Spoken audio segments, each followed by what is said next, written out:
पुत्र भरत जैन एवं पारस जैन। श्री तरंग जैन श्रीमती सुप्रिया जैन, पुत्र विज्वल जैन एवं मानविक जैन।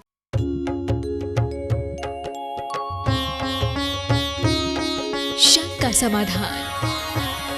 बोलिए समन संस्कृति उन्नायक प्रातः स्मरणीय संत शिरोमणि परम पूज्य 108 आचार्य गुरुवर विद्यासागर जी महामुनिराज की जय जय जय। बोलिए गुणायतन प्रणेता, शंका समाधान प्रवर्तक, भावना योग प्रवर्तक, प्रखर वक्ता परम पूज्य 108 मुनिवर श्री प्रमाण सागर जी मुनिराज की जय जय जय। बोलिए परम पूज्य 108 मुनिवर श्री अरह सागर जी महाराज की जय जय जय। प्रिय बंधुओं, पारस चैनल, जिनवाणी चैनल एवं प्रामाणिक ऐप के माध्यम से प्रसारित होने वाले आज के शंका समाधान से जुड़े देश एवं विदेश के सभी श्रद्धालुओं का श्री दिगंबर जैन समाज या दिगंबर जैन पंचायत कटनी तथा धर्म प्रभावना समिति कटनी की ओर से हार्दिक हार्दिक अभिनंदन। मैं आपको लिए चलूं शंका समाधान की ओर। इसके पूर्व रोज की तरह हम लोग सभी मिलकर सामूहिक रूप से प्रभुदेव के चरण कमलों में त्रिबार नमोस्तु निवेदित करते हुए उनके मंगल में आशीर्वाद से अपने को अभिषेक करके साथ करेंगे। तो चलिए हाथ जोड़िए, मस्तक झुकाइए और बोलिए मेरे साथ, नमोस्तु गुरुदेव, नमोस्तु गुरुदेव, नमोस्तु गुरुदेव। बोलिए मुनिवर श्री प्रमाण सागर जी महाराज की जय। बंधुओं, पूज्य गुरुदेव की प्रेरणानुरूप दयोदय महासंघ के लिए श्री वीर महिला संघ खिंदुकों की धर्मशाला चौरुकों का रास्ता चौड़ा रास्ता जयपुर से 21,100 रुपये की राशि प्रदान की गई है। हम आपको इसकी उदारता के लिए बहुत बहुत साधुवाद देते हैं। गुरुदेव का मंगल में आशीर्वाद। और बंधुओं, आगामी 22 नवंबर से 30 नवंबर तक आयोजित श्री शिक्षक महामंडल विधान में अपनी सहभागिता देने के लिए कुछ लोगों ने अपनी राशियों की स्वीकृति दी है। हम उनका बहुत बहुत बहुमान करते हैं, सम्मान करते हैं। श्री प्रकाश चंद जी जैन कटनी, श्री वरुण प्रियंका मुनीष पुरुजी जैन गुणायतन ट्रस्टी मुंबई, इन दोनों बहनों ने 11,11 हज़ार रुपये की राशि धर्म प्रभावना समिति में शिक्षक महामंडल विधान के लिए प्रदान की है। हम आपकी उदारता का बहुत बहुत सम्मान करते हैं। हम अपने बंधुओं से भी अनुरोध करते हैं, जो दर्शकों से, कि आप यदि घर बैठे इस शिक्षक महामंडल विधान में अपनी सहभागिता देकर पुण्य लेना चाहते हैं तो अपनी दान राशि प्रामाणिक ऐप के माध्यम से हमारे पास सूचना भेजिए। और जो लोगों ने अभी तक इस विधान में बैठने के लिए, घर बैठे विधान करने के लिए अपना रजिस्ट्रेशन नहीं कराया है, तो मैं इनसे मेरा अनुरोध है कि आप शीघ्रता से अपना रजिस्ट्रेशन कराइए, ताकि हम आप तक डिजिटल सामग्रियां भेजने की यहाँ से व्यवस्था सुनिश्चित कर सकें। चलिए इसी के साथ अब मैं आपको लिए चलता हूँ संघ का समाधान की ओर। और प्रथम प्रश्न के लिए गुरुदेव प्रश्न में रख रहा हूँ, पार्ले पॉइंट सूरत गुजरात से श्री अशोक कुमार गांधी का है प्रश्न। देखने में आता है कि जीवन में बुराई अवश्य हो सकती है, मगर जीवन बुरा कदापि नहीं होता। जीवन एक अवसर है श्रेष्ठ बनने का, श्रेष्ठ करने का, श्रेष्ठ पाने का। जीवन वो फूल है जिसे नकारात्मक दृष्टि से देखें तो उसमें कांटे तो बहुत हैं, मगर सकारात्मक दृष्टि से देखें तो सौंदर्य की भी कोई कमी नहीं है। महाराज जी, मेरी जिज्ञासा है कि हमारा जीवन के प्रति नजरिया कैसा होना चाहिए और जीवन कैसे जीना चाहिए। बहुत अच्छा वाक्य है। जीवन में बुराई हो सकती पर जीवन बुरा नहीं, और हमें बुराइयों से दूर रहना चाहिए, बुराइयों के प्रति जागरूक होना चाहिए, पर व्यक्ति के प्रति नहीं। हमारे यहाँ एक बड़ी पुरानी उक्ति है, पाप से घृणा करो, पापी से नहीं। रोग की चिकित्सा करो, रोगी की नहीं। हम अपने जीवन में जो भी बुराइयां हैं उसे नज़रअंदाज करें, अच्छाइयों को विकसित करने की कोशिश करें। अगर देखें तो कमियां सब में हैं, पूर्ण इस संसार में कोई नहीं है सिवाय भगवान के। पर किसी न किसी प्रकार की कमी, किसी न किसी प्रकार की बुराइयां तो हर किसी में भरी भी है। यदि हम बुराइयों को देखते रहेंगे तो अपने जीवन में बुराइयां ही भरेंगे, और हम अगर अच्छाइयों के अनुरागी बनेंगे तो अपने जीवन को अच्छा बनाने में सफल हो सकेंगे। हमारी कोशिश हो हम अच्छे की ओर आगे बढ़ें और अपने जीवन को उन्नत बनाएं। चलिए, शायद ये यहाँ उपस्थित हैं तो मैं उन्हें लाइव में बुलाऊंगा। परंतु गुरुदेव, महेंद्र जैन पत्रकार इंदौर मध्य प्रदेश से कह रहे हैं, महाराज श्री विद्वानों द्वारा कहा गया है कि कर्मों का वजन उतना ही इकट्ठा करें जितना अंत समय में उठाकर चल सकें। महाराज जी, मनुष्य की स्वाभाविक प्रकृति लाभ की होती है, लेकिन कर्म करने में कुछ लोग ही इसी ओर ध्यान देते हैं। तो महाराज जी, कर्म करते समय भय असरकारक होता है या जागरूकता? कर्म करते समय भय असरकारक है या जागरूकता? मैं कहूँगा जागरूकता का असर प्रभावी होता है। भय से ग्रसित व्यक्ति लोग को कोई भी कर्म करेंगे तो परिस्थिति अनुकूल होने पर बदल भी सकते हैं, लेकिन जागरूकता होगी तो हर स्थिति में व्यक्ति अपने कर्म के प्रति सजग रहेंगे। जीवन में बदलाव जागरूकता से आता है। वैराग्य का मतलब कर्म से डरना नहीं, वैराग्य का मतलब कर्म से जागृत होकर कर्मों का सामना करना। तो हमें हमेशा जागरूकता की तरफ दृष्टि रखनी चाहिए, हर पल सजग और सावधान होकर जीवन जीना चाहिए। पूज्य गुरुदेव, पन्ना मध्य प्रदेश से निवेश जैन कह रहे हैं, महाराज श्री दिवाली या दीपावली कौन सा सही है? हम बहुत सी जगह दिवाली लिखा हुआ देखते हैं, पर मुझे लगता है दीपावली हम दीपों के त्योहार के रूप में मनाते हैं। तो दीपावली सही है या दिवाली सही है?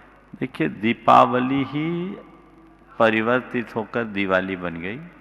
दीपों की आवली यानी पंक्ति वो दीपावली थी और उसे दिवाली बना दिया। बात एक ही है। आज दिवाली उसी अर्थ में प्रसिद्ध है, तो हम दोनों में किसी भी शब्द का प्रयोग कर सकते हैं। महाराज श्री रीठी कटनी मध्य प्रदेश से कुमारी मयूरी जैन कह रही हैं, महाराज जी, इंसान जो काम खुद करता है उसे वही काम अच्छा लगता है और श्रेष्ठ लगता है।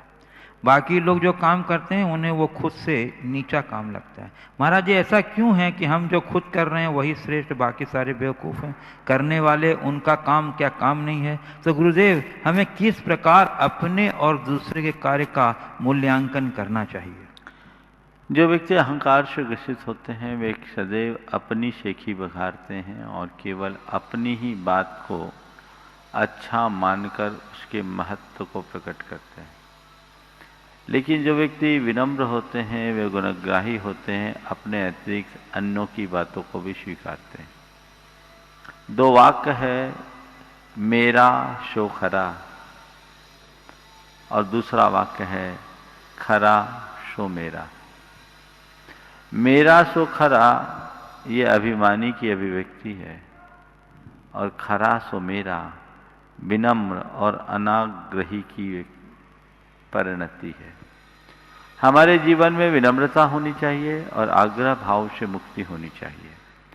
अगर हम अपने व्यक्तित्व को अनाग्रही बनाएंगे तभी अपने जीवन में कुछ अच्छा कर पाएंगे।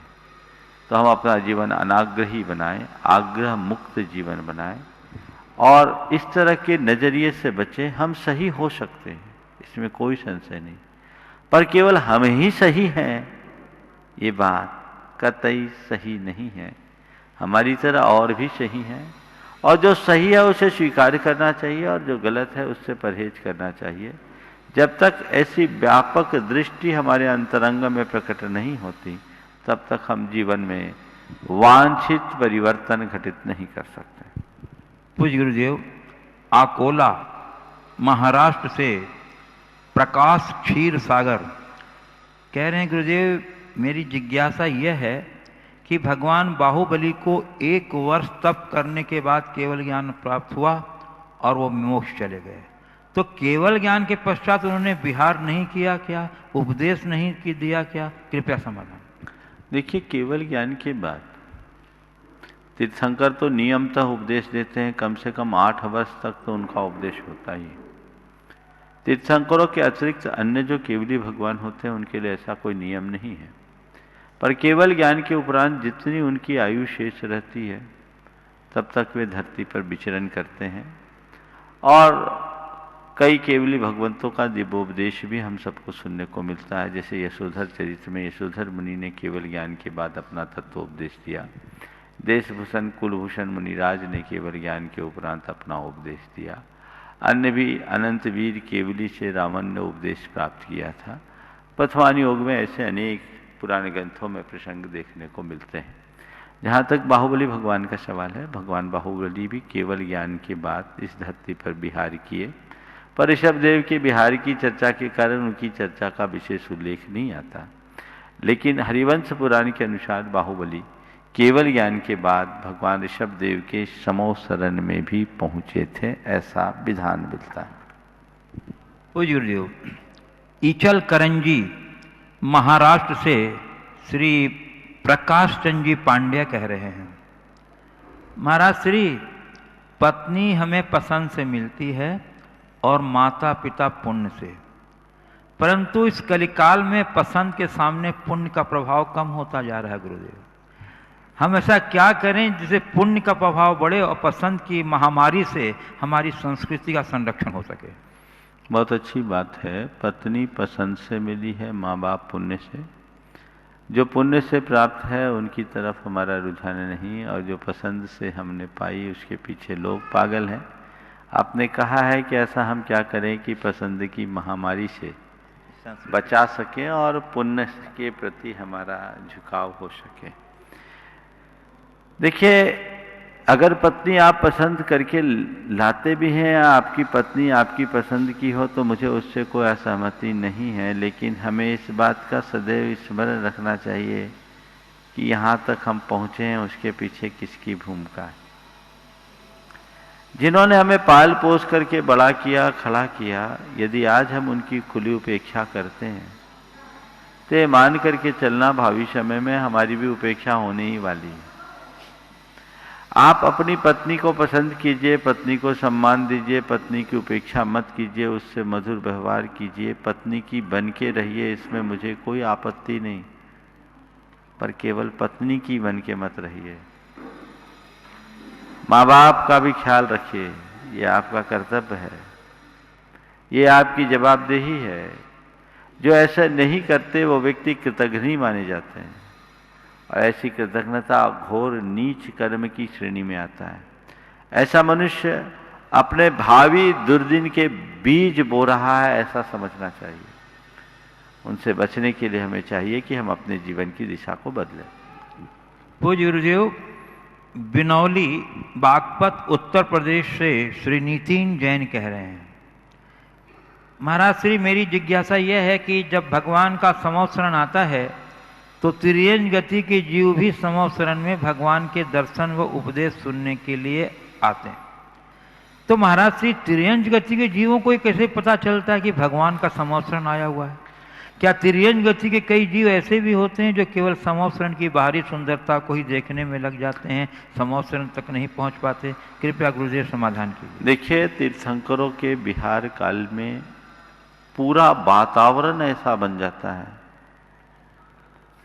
जिससे प्रकृति का रोम रोम तीर्थंकरों के सद्भाव को प्रकट करता है।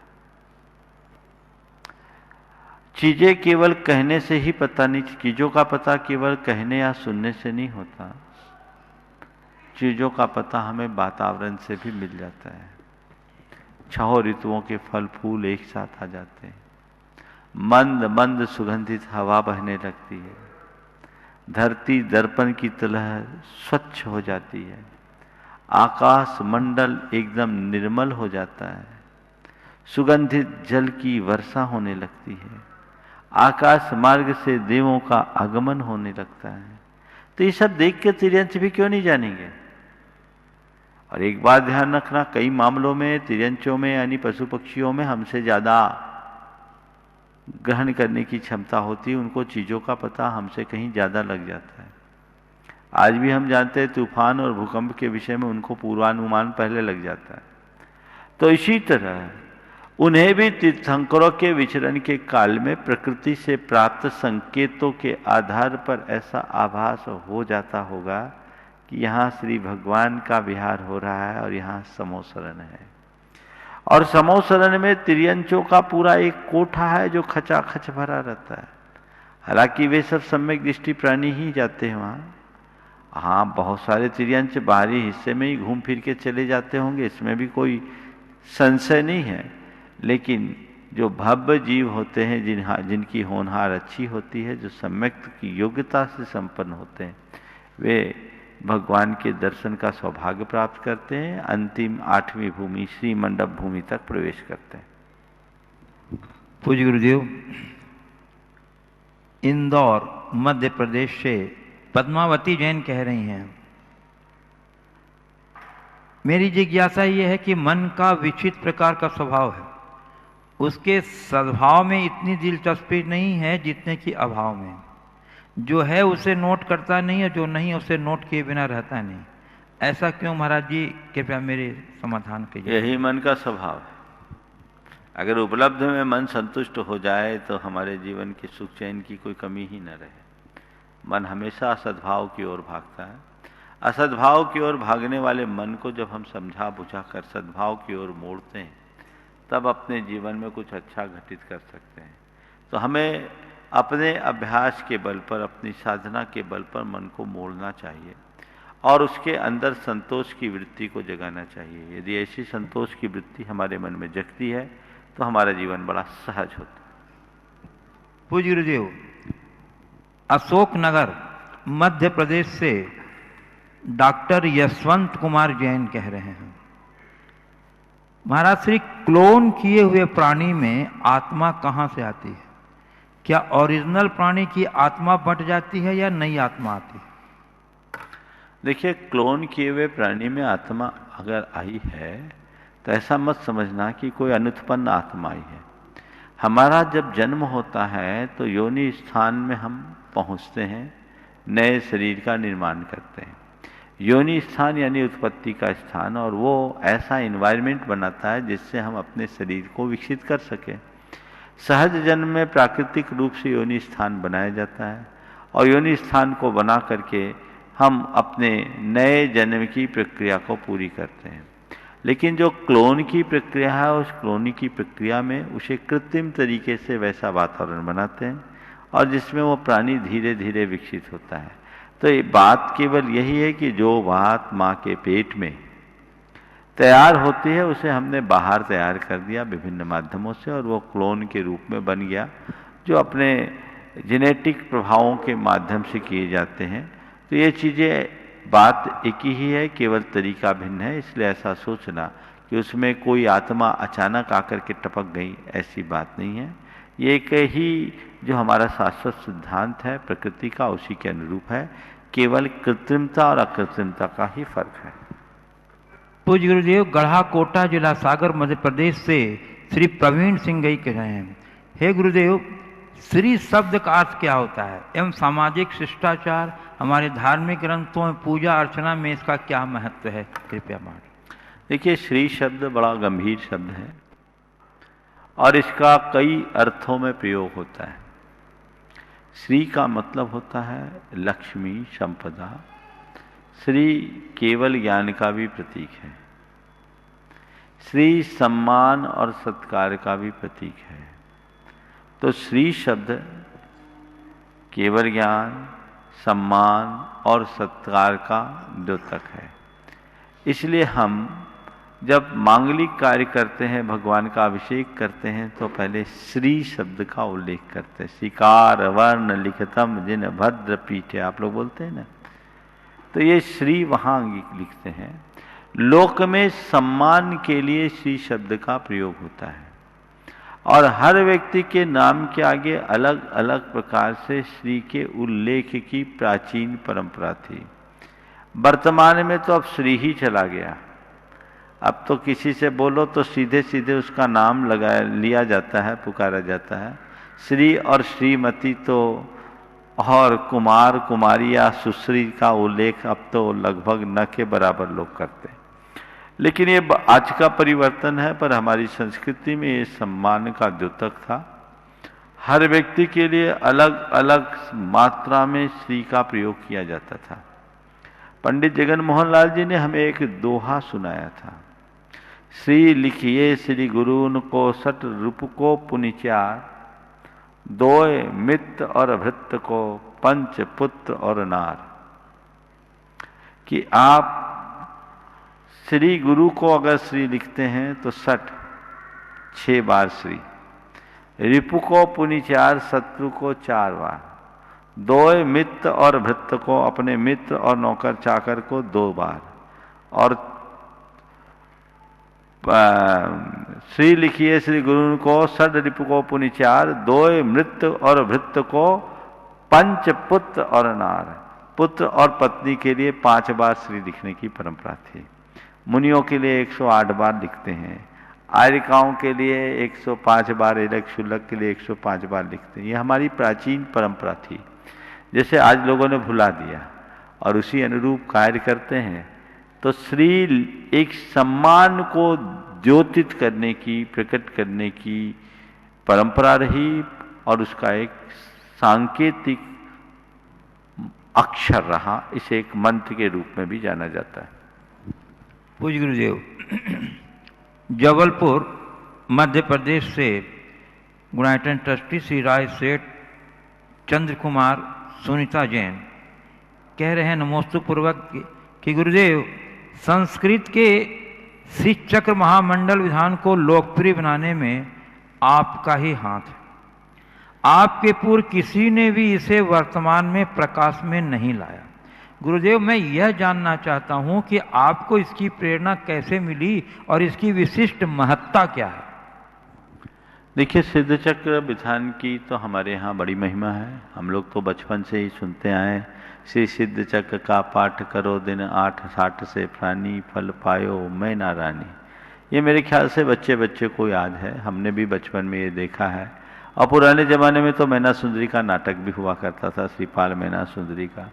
तो हमारे मस्तिष्क में सिद्ध चक्र मंडल विधान की एक अलग छाप तो पहले से बनी हुई थी, लेकिन सन 1991 में 98 में हमें सिद्ध चक्र के संस्कृत की प्रति देखने का एक अवसर मिला। और जब मैंने सिद्ध चक्र की संस्कृत की प्रति देखी और उसमें उल्लिखित मंत्रों का स्वरूप देखा तो मुझे लगा ये बड़ा मौलिक है और हमें इसी तरीके से विधान करना चाहिए। और इस विषय में एक बार जब हम सतना में थे तो पंडित जी ने, जगन मोहन लाल जी ने एक बात कही थी कि अगर हम सिद्ध चक्र मंडल विधान, संस्कृत का सिद्ध चक्र मंडल विधान करते हैं तो उसका प्रभाव अनंत गुना होता है। और उन्होंने, मुझे जहाँ तक याद है, वहाँ के बड़े बाबा के जीर्णोद्धार के क्रम में वहाँ के लोगों से सिद्ध चक्र विधान करने की बात भी की थी, शायद किया भी था। तो ये बात मेरे मन में थी, चलता रहा, संयोग बनते रहे, समाज में जहाँ जैसे आयोजन होते रहे। कोई ऐसा संयोग नहीं बना, मन में आता था कि सिद्ध चक्र विधान अगर संस्कृत का होगा तो समझेगा कौन।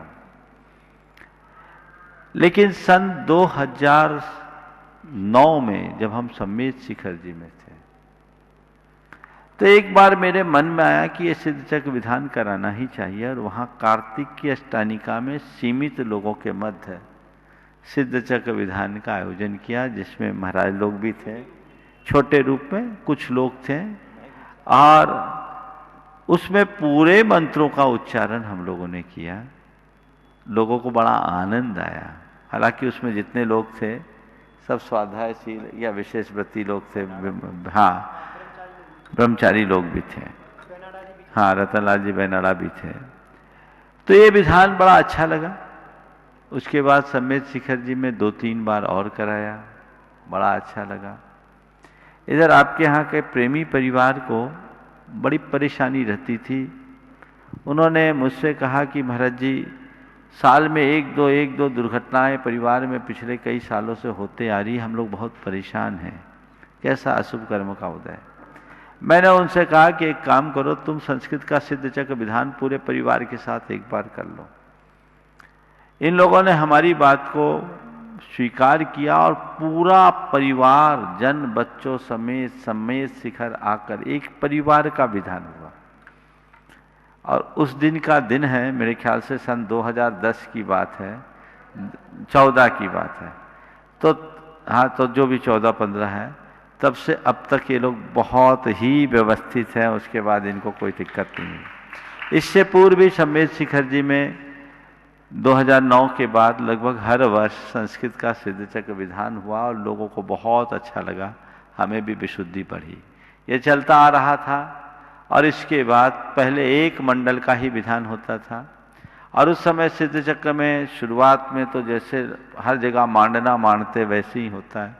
फिर जब उसके गहराई में जाते गए तो मुझे लगा कि नहीं, सिद्ध चक्र की सही स्थापना होनी चाहिए, इसके बीजाक्षरों से युक्त मंडल होना चाहिए। मैंने मंडल का अर्थ सोचा, सिद्ध चक्र का अर्थ सोचा और सिद्ध चक्र विधान की जितनी प्राचीन पांडुलिपियां थी उनका भी अवलोकन किया। तो जयपुर से हमने बीजाक्षर के साथ सिद्ध चक्र विधान की शुरुआत की और जयपुर में हुआ, उसके बाद दांता में हुआ, फिर किशनगढ़ में हुआ। ये सब एक मंडल का ही विधान होता था। उसके उपरांत भिंडर में जब हुआ तो लोगों का बड़ा भाव था और हमें सब लोग अपने जीवन में एक बार अपने द्रव्य से सिद्ध चक्र विधान करना चाहते हैं। तो वहाँ 24 मंडल की भावना हुई, लेकिन 48 मंडल करने पड़े, तुरंत के तुरंत नाम हो गए और 48 परिवारों ने आकर के विधान किया। इसके बाद वही 48 आपके जाकर के रतलाम में हुए, फिर 52 गजा में आकर के 84 मंडल हो गए और वही फिर आपके भोपाल में हुए। तो इस तरह से विधान की परंपरा चलती आ रही है। लोग अधिक से अधिक संख्या में इसमें जुड़ रहे हैं और बड़ा लाभ ले रहे हैं और इस तरह से अलग अलग मंडलों की स्थापना करके विधान कराने का मूल मकसद केवल यही है कि लोग अल्प खर्चे में पूर्ण विधान कर सके। हमने बचपन से ये सुना है कि मनुष्य को अपने जीवन में होने वाले पापों के प्रक्षालन या प्रायश्चित के लिए एक बार एक सिद्ध चक्र विधान करना चाहिए, क्योंकि ये महापूजा के अंतर्गत आती है। तो एक परिवार पूरा विधान कर ले, तो इसलिए एक एक मंडल लोग ले लेते हैं, उसमें उनके परिवार के सदस्य बैठ करके पूजा अर्चा कर लेते हैं। अलग से कोई विधान करे तो उनको बहुत खर्च हो और फिर ऐसे गुरुओं का सानिध्य भी मिलना मुश्किल है। तो बहुमंडलीय विधानों का आयोजन होने लगा और लोग बड़े उत्साह के साथ सम्मिलित हुए।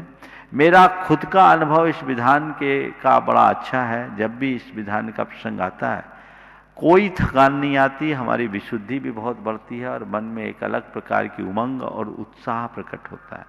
तो ऐसा मंत्रोच्चारण करके बड़ा आनंद होता है और मैंने ये पाया कि जब से संस्कृत का सिद्ध चक्र विधान शुरू हुआ है, हर व्यक्ति के मन में बड़ा उत्साह और उमंग है। अनेक लोगों ने अपने अपने अनुभव भी इस मंच से प्रकट किए हैं जो सिद्ध चक्र विधान के बाद उनके जीवन में घटित हुआ। कई लोगों के जीवन की विसंगतियां इससे दूर हुई है, इसलिए इस विधान की महिमा को नकारा नहीं जा सकता। यहाँ पर भी सिद्ध चक्र विधान का आयोजन आगामी 22 तारीख से है। अष्टानिक पर्व में लोगों की उमंग तो बहुत है, लेकिन वर्तमान की कोविड की जो महामारी है उसे ध्यान में रखते हुए हमने कहा अष्टमंडली विधान यहाँ होगा और अंदर 8 मंडल होंगे। उस 8 मंडल में 8 परिवारों को अवसर मिल रहा है। कुछ परिवारों का बड़ा प्रबल आग्रह था तो समिति ने सामने जगह बना लिया, उनको अतिरिक्त व्यवस्थाएं दे दी है। बस इसके अलावा यहाँ उपस्थित आने की तो अब किसी के लिए कोई गुंजाइश शेष नहीं है। पर मैं चाहता हूँ कि लोग इस विधान से वंचित न रहे। प्रत्यक्ष आकर के न कर पाए तो कोई बात नहीं, लेकिन 8 महीने से जैसे आप टेक्नोलॉजी के माध्यम से अपना धर्म ध्यान करते आ रहे हैं, मैं चाहता हूं उसी टेक्नोलॉजी का प्रयोग करके आप आगे भी इसी तरह निर्बाध गति से धर्म ध्यान करते रहें। इस वर्ष के 10 लक्षण पर्व में आप लोगों ने जिस तरह से भाव भक्ति पूर्वक अपनी धर्म आराधना की है, मैं चाहता हूं सिद्ध चक्र विधान में भी वैसी ही आराधना करें। यद्यपि पिछले विधानों में भी अनेक स्थलों में जो लोग प्रत्यक्ष नहीं आ पाए, अपने अपने मंदिरों में अलग से स्क्रीन लगा करके लोगों ने पूजाएं की, बहुत लोगों ने घरों में भी की। इस वर्ष भी आप ऐसा कर सकते हैं। मंदिरों में अधिक भीड़ ना हो तो उसको ध्यान रख कर करें। घरों में तो आप पूर्ण सुरक्षा के साथ इस तरह का विधान कर सकते हैं, लेकिन ससंकल्प करना, जब तक जो विधान के नियम यहाँ से बताए जाए उन नियमों का पालन करना, तो मान करके चलना घर बैठे भी आपको महापुण्य का उपार्जन हो सकता है, इसमें कोई संशय वाली बात नहीं है। तो हर व्यक्ति को चाहिए, हम प्रत्यक्ष ना आ पाए कोई बात नहीं, परोक्ष ही सही, हम अगर एक्चुअल में ना पा पाए तो कोई बात नहीं, वर्चुअल ही सही, जो वैसा नहीं पर उस जैसा तो होगा। और हम भाव बढ़ा दे तो साक्षात से भी ज़्यादा हम उसका लाभ ले सकते हैं। ये प्रयास, ये मनोभाव सबका होना चाहिए। बहुत सारे लोगों की खबरें आ रहे हैं, लोग अपने अपने घरों में इसकी तैयारी कर रहे हैं, बहुत से लोग मंदिरों में भी कर रहे हैं। जो भी कर रहे हैं बहुत अच्छा होगा यदि वे अपनी सूचनाएं यहाँ तक पहुँचाएंगे। वो अपनी सूचनाएं यहाँ पहुँचा दे, जो आपको एप्लीकेशन के माध्यम से केवल उसमें सबमिशन देना है, आप उसमें अपनी प्रविष्टि दिलाएंगे तो आपकी सूचनाएं आने से आप तक और कोई विशेष जानकारी वैयक्तिक रूप से भेजनी होगी तो वो भी आपको उपलब्ध होगी। और यहाँ पता लगेगा कि इस विधान में जो यहाँ छोटे रूप में हो रहा है, लेकिन देश और दुनिया के कितने सारे लोग बैठकर धर्म ध्यान कर रहे हैं। इसलिए यदि आपकी मानसिकता है इस विधान से जुड़ने की, तो जरूर अपनी सूचना यहाँ तक प्रेषित करें और इस महाविधान का पूर्ण लाभ लें। अभी भी बहुत लोगों की जिज्ञासाएं आ रही हैं कि हम किस प्रकार इस विधान से जुड़ सकते हैं, हम अपना रजिस्ट्रेशन किस प्रकार से करा सकते हैं। तो इसके लिए सबसे सुंदर और प्रमाणिक ऐप के माध्यम से आप अपना रजिस्ट्रेशन करा सकते हैं। उसकी विशेष प्रक्रिया क्या है वो हमारे, हाँ, जैसे संघ का समाधान में आप अपनी जिज्ञासाएं डालते हैं ना, वैसे आप इसमें अपनी जिज्ञासाएं डाल दीजिए, आपका रजिस्ट्रेशन यहाँ अपने आप होता चला जाएगा। हाँ, हमारे जो विजय जाओ ठीक, और इसके बारे में विशेष जानकारी कल आपको और प्रेषित करूँगा। वैसे जिस प्रकार से आप अपनी ये जिज्ञासाएं भेजते हैं, हाँ, और जिस पर 10 लक्षण जी में परिवेशन पर में आपने अपना रजिस्ट्रेशन कराया था, उसी प्रक्रिया के माध्यम से आप अपना रजिस्ट्रेशन करा सकते हैं। गुरुदेव, अब मैं यहाँ कुछ उपस्थित जिज्ञासुओं को आपकी अनुमति से आमंत्रित करना चाहता हूँ। और प्रथम प्रश्न के लिए श्रीमती दीप्ति जैन कटनी को मैं आमंत्रित कर रहा हूँ। और गुरुदेव वे आ रहे हैं, तब तक एक प्रश्न जबलपुर से श्री सुनील जैन गांधी जी कह रहे हैं। महाराज श्री, जब कोई भी बच्चा पैदा होता तो रोता है, माँ खुश होती है, और नहीं रोता तो दुखी हो जाती है। और जब किसी का बच्चा शांत होता है तो वो सदा के लिए हंसता चला जाता है, पर माँ परिवार जीवन भर रोते हैं। गुरुदेव, इसमें क्या संदेश छिपा है, कृपया हमें समाधान करें। देखिए, बच्चा जन्मता है और रोता है तो माँ खुश होती है, न रोने पर माँ को तकलीफ होती है। ऐसा कहा जाता है बच्चा को जन्म के समय रोना बहुत जरूरी है। अब इसके पीछे के कई कारण हो सकते हैं। मैंने एक दिन बहुत पहले एक लेख पढ़ा था, उसमें लिखा कि बच्चा यहाँ आकर क्यों रोता है जन्म के बाद। तो उसमें लिखा है, नई दुनिया में आता है, अनजान दुनिया में आता है, सब अजनबियों को देखता है तो बच्चा रोता है। और आपने देखा होगा बच्चे प्रायः जब कोई अजनबी को देखते हैं तो रोते भी हैं। आध्यात्मिक दृष्टि से बच्चा बड़ी पीड़ा और कष्ट से बाहर निकलता है, शायद इसलिए भी रोता है कि अब दोबारा मुझे वहां न जाना पड़े। रो लेने से बच्चा का जो मानसिक विकास ठीक तरीके से हो सकता है, ऐसा लोग कहते हैं। न रोने से बच्चे के विकास में कुछ अवरोध उत्पन्न होता है, ऐसा चिकित्सक गण कहते हैं। इसलिए बच्चे का रोना जरूरी है, और प्राय सब रोते ही हैं। कोई अपवाद स्वरूप ही होगा कि नहीं रोता। जन्म के समय बच्चे का रोना इस बात का भी द्योतक है कि बच्चे को माँ के कष्ट में दर्द है, क्योंकि प्रसूति के काल में बच्चे को पीड़ा कम, माँ को पीड़ा ज़्यादा होती है। तो ये मान करके चलो, माँ को पीड़ा देकर जन्म लेने के कारण बच्चा रोता है कि मेरे कारण मेरी माँ को कष्ट हुआ है, वो रो रहा है। और माँ ये सोच करके संतोष करती कि इस बच्चे के हृदय में माँ के प्रति संवेदना है, आगे भी काम करेगा। शायद रोने के पीछे ये कारण हो सकता, और भी तरीके से इस पर विचार व्यक्त किए जा सकते हैं। अब रहा बच्चा मर गया तो बच्चा शांत हो जाता है और माँ रोती है, ये तो संसार है, मोह की लीला है। बच्चा हो या बड़ा, कोई भी जब हमारे बीच से जाता है तो लोगों का रोना होता ही है। तो एक आने में रोता है और एक के जाने के बाद रोया जाता है। ये रोना इस संसार की रीति है, हम रोए नहीं, कुछ करके गुजरे। श्रीमती दीप्ति जैन कटनी, और उसके बाद तैयार रहेंगे श्रीमती प्रियंका वरुण जैन मुंबई, गुणायतन ट्रस्टी। महाराज जी को मेरा और मेरे परिवार की सब तरफ से नमोस्तु नमोस्तु नमोस्तु। हे गुरुदेव, मैं अपनी संवेदनाओं को उस ऊंचाई तक कहाँ तक पहुँचाऊँ जहाँ से सभी मुझे अपने से लगे और सभी का दुख मुझे अपना लगे। मैं जब भी किसी अपने को दुखी देखती हूँ तो मुझे लगता है कहीं मैं इसका कारण तो नहीं हूँ, कृपया समाधान कीजिए। देखिए, मन में संवेदना होना और आप संवेदना को एक नई ऊंचाई तक पहुंचाने का मनोभाव रख रहे हैं, बहुत ही प्रशंसनीय है। और संवेदना मनुष्यता की पहचान है। संवेदनहीन हो जाना हमारे जीवन की बहुत बड़ी दुर्बलता है। हमारा हृदय विकसित होना चाहिए और दूसरों की पीड़ा को अपनी पीड़ा जैसा एहसास करना चाहिए। लेकिन ये तभी संभव होगा जब हम अपनी आत्मा की तरह औरों की आत्मा को समझें। भगवान महावीर ने कहा, आया तुला पयाशु, सब आत्माओं को अपने समान देखो। यदि हम अपने अतिरिक्त अन्य आत्माओं को अपने समान देखेंगे तभी हम कुछ अच्छा कर पाएंगे। तो हम आत्मा की तरह सबको देखने की कोशिश करें, आत्मदृष्टि को विकसित करेंगे तो हमारी संवेदना व्यापक होगी। नमोस्तु गुरुदेव। श्रीमती प्रियंका वरुण जैन मुंबई, उसके बाद तैयार रहेंगे श्री वीरेंद्र कुमार शशि जैन कटनी। गुरुदेव के चरणों में मेरा बारंबार नमोस्तु नमोस्तु नमोस्तु। महाराज श्री, मेरा प्रश्न ये है कि एक तारा में से मधुर स्वर निकालने के लिए हमें ना उसको ज़्यादा टाइट करना चाहिए, और अगर हम उसको थोड़ा लूज़ करेंगे तो उसमें से आवाज़ ही नहीं निकलेगी, और ज़्यादा टाइट करेंगे तो वो टूट जाएगा। महाराज जी, एक तारा रूपी जिंदगी के तार को कैसे स्थिर रखें जिससे हम ज़्यादा आलस भी ना करें और हम अपनी क्षमता से ज़्यादा काम भी ना करें।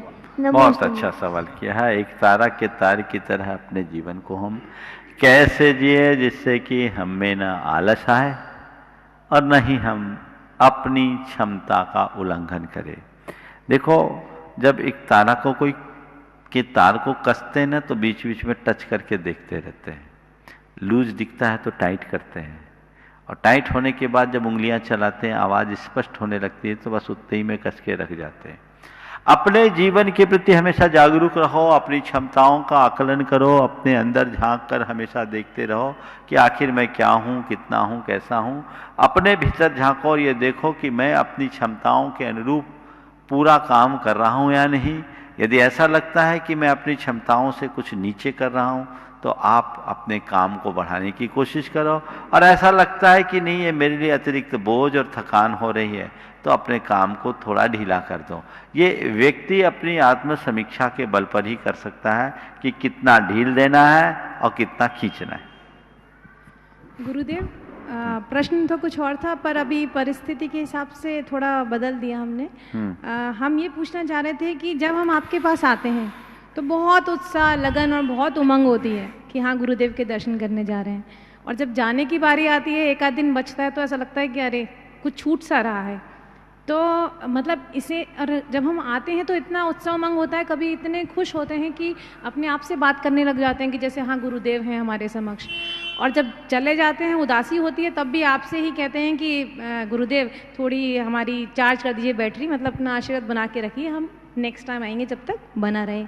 तो इस तरह का ये जो सोच है वो राग है, मोह है, प्रेम है, भक्ति है, क्या है, और हमें अपने गुरुदेव के प्रति मतलब किस तरह का भाव रखना चाहिए? ये सबका मिला जुला रूप राग भी है, प्रेम भी है, भक्ति भी है, और कहीं अगर बढ़ जाए तो वो भी है। भक्ति इसी का नाम है। भक्ति में राग तो होता ही है। भक्ति एक रागात्मक वृत्ति है, लेकिन वो हमारी भाव विशुद्धि से युक्त अनुराग होता है। हृदय में भक्ति भरा अनुराग न हो तो हम गुरुओं के प्रति खींचे कैसे? और जहाँ भक्ति भरा अनुराग होता वहाँ प्रेम तो होता ही है। जो जिसकी पूजा करता है उससे प्रेम भी करता है, जिससे प्रेम करता है उसकी पूजा भी करता है। तो ये प्रेम राग, ये भक्ति राग हमारे जीवन के कल्याण का कारण है। लेकिन हाँ, अगर ऐसी स्थिति में हम थोड़ा बेसुध होने लगे, हमारा हाल बेहाल हो जाए, यहां से जाते समय इतने व्याकुल चित्त हो जाओ कि घर में जाकर कोई मन ही न लगे, बार बार लगे नहीं सब काम छोड़ो और उधर ही चलो, और अपनी मर्यादाओं को भी भूल जाओ, तो समझ लेना ये मोह के लक्षण है। गुरु के प्रति भक्ति, राग और प्रेम होना चाहिए, मोह नहीं। नमस्ते। ये श्री वीरेंद्र कुमार जी, शशि जैन कटनी अस्वाचार्य रहेंगे। गुणायतन ट्रस्टी श्री सौरभ जैन, शहपुरा भिटौनी। नमस्ते महाराज जी, नमस्ते महाराज, नमस्ते महाराज। महाराज जी, हमारा प्रश्न है कि आदमी जितना चतुर होता जाता है उसका हृदय उतना ही मरता जाता है, ऐसा क्यों? आपने पूछा आदमी जितना चतुर होता जाता है उसका हृदय उतना मरता जाता है, ऐसा क्यों? देखिए, दो शब्द है, एक चतुरता और एक है चालाकी। चतुरता बुरी नहीं है। चतुरता हमारी निपुणता को प्रकट करता है, हमारी कुशलता को प्रकट करता है, किसी भी कार्य को करने में हमारी क्षमता को प्रदर्शित करता है। कोई व्यक्ति बड़ा चतुर होता है तो बहुत सारे काम को वो बड़े अच्छे से कर लेता है। जो काम लोग घंटों में नहीं कर पाते, चतुर आदमी उसे मिनटों में कर लेता है। तो इस अर्थ में देखा जाए तो चतुरता एक गुण है, लेकिन वही जब चालाकी में बदल जाती है तो वो हमारे जीवन का अवगुण बन जाता है। चालाकी का मतलब है हम अपनी चतुराई के बल पर किसी का नुकसान पहुंचाएं और अपना उल्लू सीधा करें। दूसरों के हितों में बाधक बनकर जब व्यक्ति अपने हितों की पूर्ति में चतुरता लगाता है तो चालबाजी या चालाकी कहलाती है। और ये निश्चित वही व्यक्ति करता है जो हृदयहीन है, हृदय शून्य है। तो आपने बिल्कुल ठीक कहा है कि जो जो ऐसी चतुरता बढ़ती है व्यक्ति का हृदय मरता जाता है, क्योंकि वो अपने हृदय को खोकर के ही तो ऐसा किया है। इसलिए हमें हृदय शून्य नहीं होना चाहिए, सहृदय जीवन जीना चाहिए। नमस्ते। गुणायतन ट्रस्टी श्री सौरभ जैन, सहपुरा भिटौनी और शिवाचार्य रहेंगे सुरभि सतीश श्री जैन, पाटन परिवार, कटनी। चतुर्थकालीन चर्या के द्योतक परम पूज्य महाराज के चरणों में बारंबार नमोस्तु नमोस्तु नमोस्तु भगवान। महाराज जी, प्रश्न एक जिज्ञासा है कि जब हम जैन धर्म को कर्म सिद्धांत के रूप में देखते हैं और अधिकतर जैन धर्म या दर्शन को कर्म सिद्धांत के रूप में देखते हैं, तो यदि कर्म सिद्धांत ही सारी चीज़ों पर का प्रबल द्योतक है या सारी चीज़ें उसी से चलती हैं, तो व्यवहारिक दृष्टि से जो सारी चीज़ें चल रही हैं वो कैसे हैं? मतलब अगर हमारे पूर्व जन्म का ही कर्म है या हमारे इस जन्म का कर्म है, उसी से सारी चीज़ें चल रही हैं, तो लौकिक व्यवहार में हम जो चीज़ें कर रहे हैं उसका क्या मतलब निकलता है? बिल्कुल, बहुत अच्छा सवाल किया है। यदि आपने कर्म सिद्धांत को ठीक तरीके से समझा होता तो शायद ये सवाल नहीं होता। जब कभी भी कर्म सिद्धांत की बात होती है तो स्थूल रूप से केवल इतना ही कहा जाता है कि भैया जो कुछ भी है सब कर्मोदय का परिणाम है और तुम कर्म के उदय मानकर सब चीज़ों को स्वीकार करो। लेकिन इतनी ही हकीकत नहीं है। हमारे जीवन में जो कुछ घटता है वो केवल कर्म से घटता है ऐसी बात नहीं। जीवन में घटित प्रसंगों में काल का भी योग है, कर्म का भी योग है, अन्य संयोगों का भी योग है। समझिए, काल, कर्म, भवितव्यता, दैव, पुरुषार्थ, ये सब जुड़ते हैं तब परिणाम निकलता है। इसलिए केवल कर्म के गीत गाने से हम अपने जीवन को आगे नहीं बढ़ा सकेंगे। कर्म का एक बड़ा स्थान है, इसे स्वीकार करते हैं, लेकिन सब कुछ कर्म ही करता है, ये बात सही नहीं है। कर्म भी अपनी करामात तब दिखा पाता है जब कर्म को अपने अनुकूल सामग्री मिलती है, यानी उसे अपने अनुकूल द्रव्य क्षेत्र काल भाव दिखता है। हमारे यहां एक शब्द आता है नो कर्म, जो कर्म को उभारने में निमित्त हो। अभी कहा गया ये ऐसा कैसा कर्म का उदय आ गया कि सारे विश्व की स्थिति एकदम बदल गई। मैंने कहा ये कर्म नहीं, ये नो कर्म है। ये वायरस कर्म थोड़ी है, वायरस नो कर्म है। अब वायरस नो कर्म है, जो उस नो कर्म से प्रभावित होगा उसका कर्म बिगड़ जाएगा, और जो अपने आप को सुरक्षित रखेगा वो बचा रहेगा। तो वायरस से बचने का मतलब कर्म से बचना ही नहीं, नो कर्म से बचना। जैसे कोई जहर पिए तो मरेगा है ना, अरे मेरे कर्म का उदय आ गया सो मैं मर गया जहर पी के। तुमने नो कर्म का वैसा प्रयोग किया, इसलिए असमय में मर गए। तो हमारे जीवन में जो कर्म की स्थिति है उस पर अन्य निमित्त भी बहुत सारे हैं जो काम करते हैं। कुछ चीजें हमें कर्मोदय से मिलती है और बहुत सारी चीजें हमें संयोग से मिलते हैं।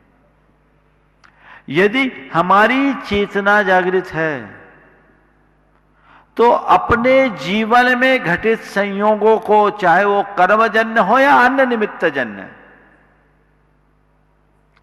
उनको हम काफी अंशों में परिवर्तित भी कर सकते हैं, नियंत्रित भी कर सकते हैं, और अपनी चेतना को जागृत करके परिष्कृत भी कर सकते हैं। अगर कर्म के उदय से सब कुछ होता है तो कर्मोदय से हमारे अंदर विकार आते हैं, विकार से नया कर्म बंद होता है, नया कर्म बंद होने से फिर कर्म हमारे कर्मोदय होता है, और कर्मोदय से फिर विकार आता है, तो बीज से वृक्ष बनता है, वृक्ष से बीज बनता है। ये चक्र कभी मिटेगा क्या? सामान्य रीति से कर्म चलता है, एक चक्र चलता है। लेकिन यदि हमारी चेतना जाग जाए तो हम अपने आत्मज्ञान के बल पर इस संतति को रोक भी सकते हैं, उसे वहीं के वहीं रोका जा सकता है। तो ज्ञान में बड़ी ताकत है।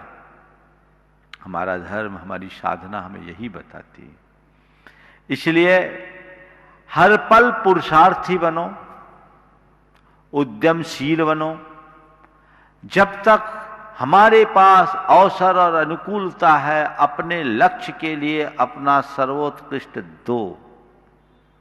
हां, उसके बावजूद यदि वांछित सफलता न मिले, मन हताश होने लगे, अपना कर्म, अपना भाग, अपनी किस्मत, अपना नसीब मानकर अपने मन को समाधान दो,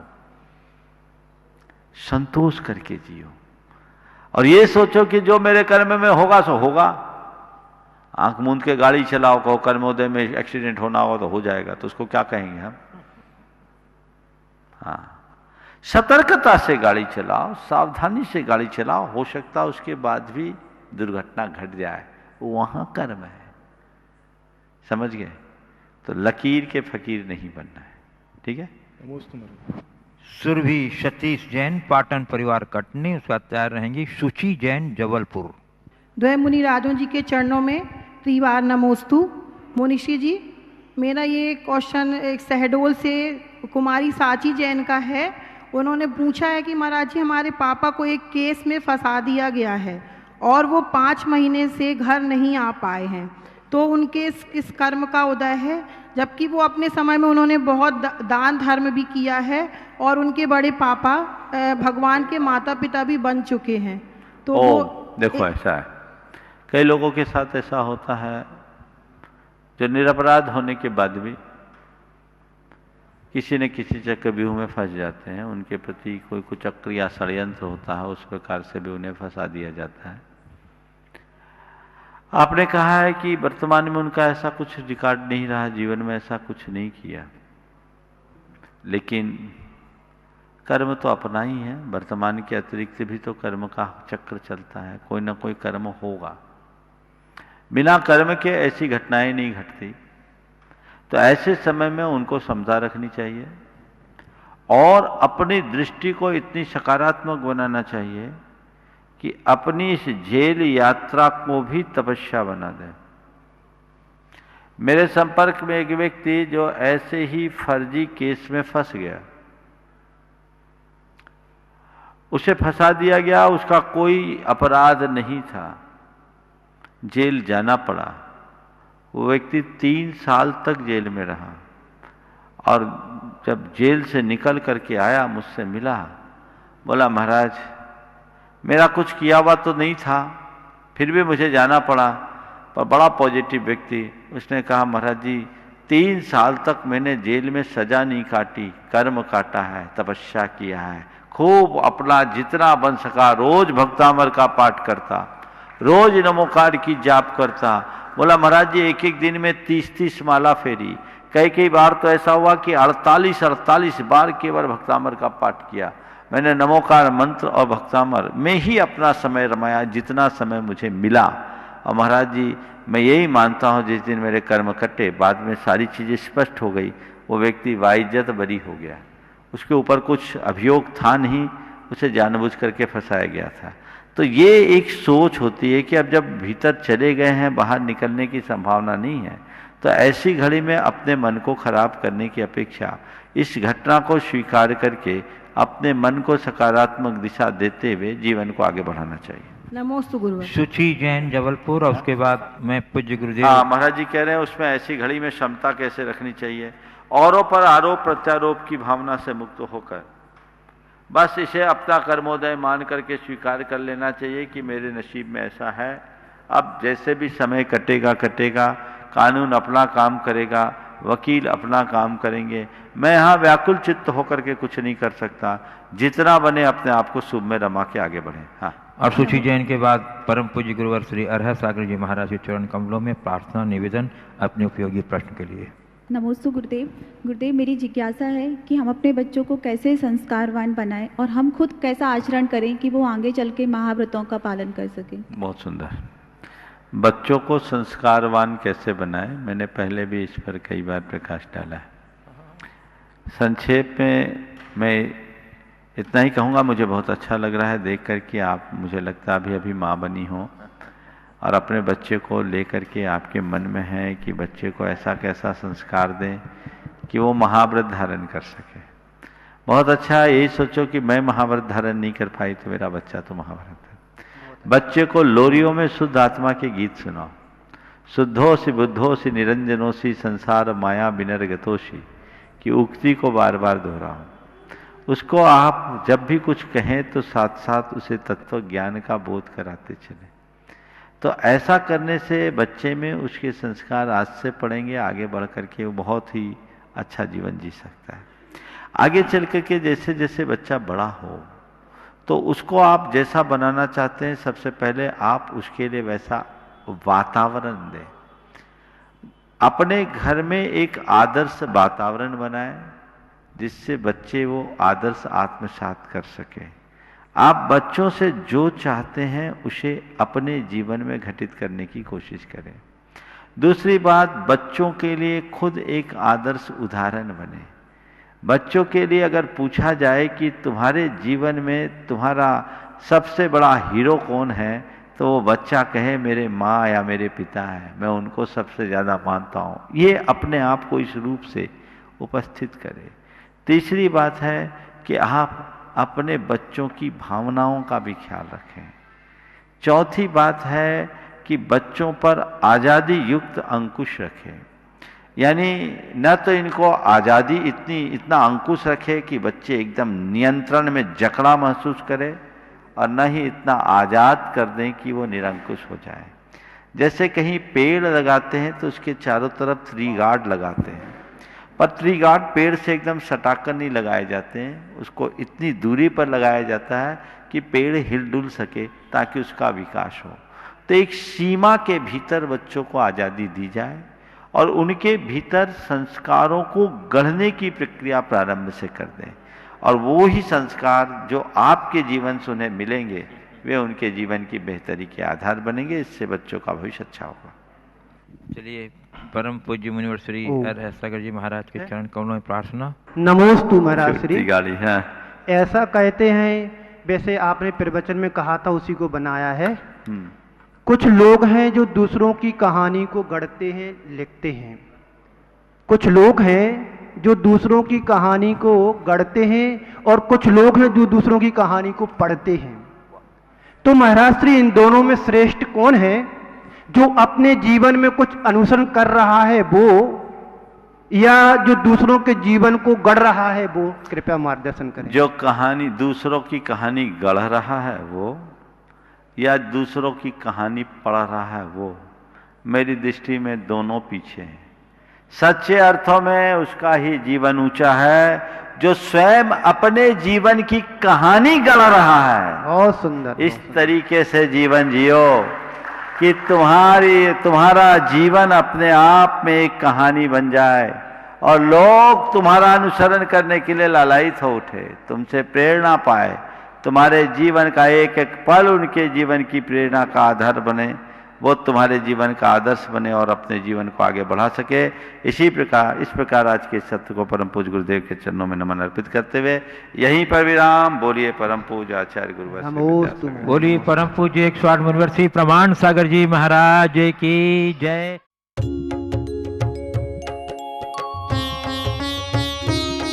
शक का समाधान। इस कार्यक्रम के पुण्यार्चक थे श्री आरपी जैन, श्रीमती ममता जैन, श्री विनय जैन, श्रीमती अनीता जैन, श्री प्रशांत जैन, श्रीमती दिव्या जैन, पुत्र भरत जैन एवं पारस जैन, श्री तरंग जैन, श्रीमती सुप्रिया जैन, पुत्र विज्वल जैन एवं मानविक जैन।